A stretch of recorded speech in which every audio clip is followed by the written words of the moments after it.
সম্মানিত সুপ্রিয় আমার প্রাণপ্রিয় খামারি ভাইয়েরা, আসসালামু আলাইকুম ওয়া রাহমাতুল্লাহ। আশা করি সবাই ভালো আছেন।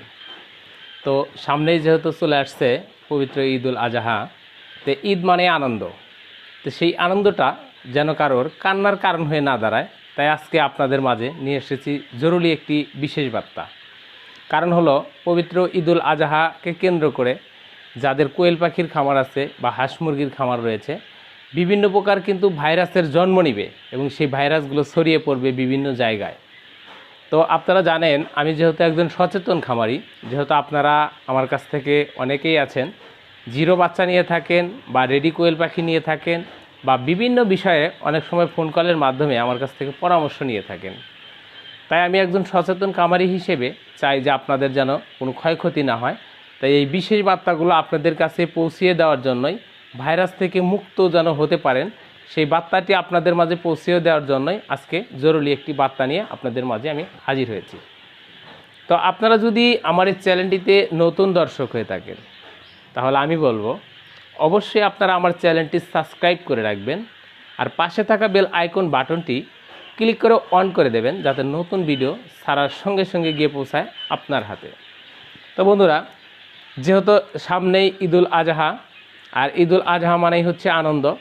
আর এই আনন্দ কিভাবে করব আমরা, যেহেতু আমরা গরু জবেহ করব, মহিষ জবেহ করব, ছাগল জবেহ করব, সেই জবেহকৃত পশুগুলাকে আমরা কাটবো, গোস্ত কাটবো।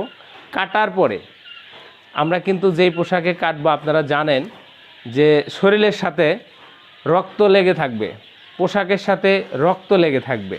তো আমরা যারা খামারি আছি, আমাদের কিন্তু খামারে যেতেই হবে, খাবার পানি দিতেই হবে।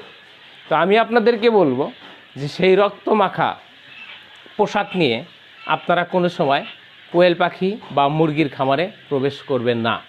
কারণ একটা পশু, অর্থাৎ গরু ছাগল যাই জবেহ করেন না কেন, তার রক্তের সাথে কিন্তু বিভিন্ন প্রকার ভাইরাস থাকতে পারে, বা সেই রক্তের যে একটা গন্ধ, সেই গন্ধেও কিন্তু পাখি অসুস্থ হতে পারে। আর যদি সেই রক্তের সাথে কোনো প্রকার ভাইরাস থাকে, সেই ভাইরাস নিয়ে যদি আপনি কোয়েল পাখি বা মুরগির খামারে যান, সেই ভাইরাসটা কিন্তু বিভিন্নভাবে ছড়িয়ে পড়তে পারে। তাই আমি আপনাদেরকে বলবো আপনারা অবশ্যই গরু জবেহ করবেন, কাটবেন, কিন্তু রক্ত মাখা পোশাক নিয়ে আপনারা কোনো সময় খামারে প্রবেশ করবেন না। বা শরীরে যদি কাঁচা গোস্তের যদি ঘ্রাণ থাকে, সেই ঘ্রাণ নিয়েও কিন্তু আপনারা খামারে কোনোভাবেই ঢুকবেন না। কারণ আপনারা জানেন যে গরুর ভিতরে বিভিন্ন প্রকার ভাইরাস থাকে। বর্তমান সময়ে ল্যাম্পি, আপনার এলএসডি, এফএমডি, বিভিন্ন প্রকার রোগ পাওয়া যায়। সকলের ভিতরে আছে সেটা কিন্তু আমি বলতেছি না, হতে পারে।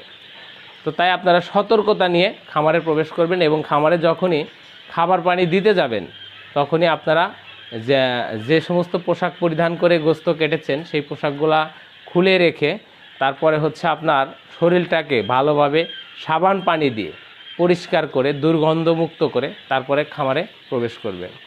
তো এই ছিল একটি বার্তা। আর একটি পয়েন্ট হলো যে আমরা যে জবেহকৃত পশুগুলার রক্ত, ভুঁড়ি বা মলমূত্র যেখানেই ফালাই না কেন, একটু সেফটিতে ফালাবো। কারণ হলো ওই জবেহকৃত রক্ত থেকে, ভুঁড়ি থেকে, গোবর থেকে বিভিন্ন প্রকার ভাইরাসের জন্ম নিবে। সেই ভাইরাসটা কিন্তু বিভিন্নভাবে ছড়িয়ে পড়বে।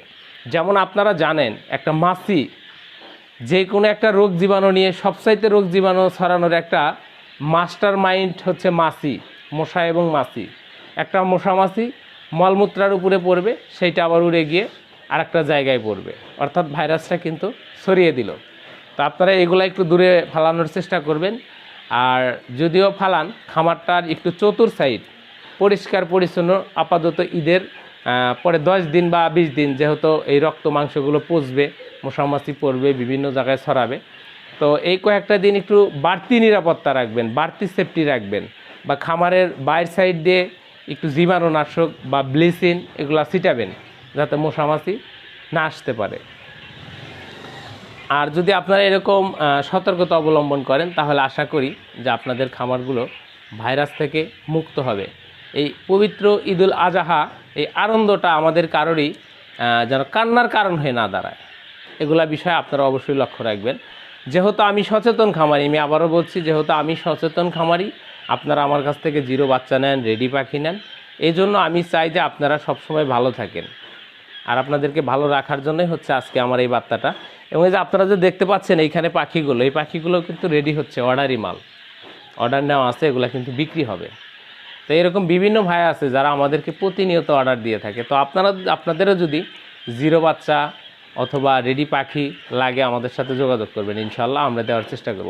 আরেকটি পয়েন্ট হলো, একটু গ্যাপ রয়ে গেছে, আমি আপনাদের মাঝে বলি যে আমরা বাড়িতে সকলেই কিন্তু কম বেশি গরুর গোস্ত রান্না করব, ধুয়ে পরিষ্কার করব।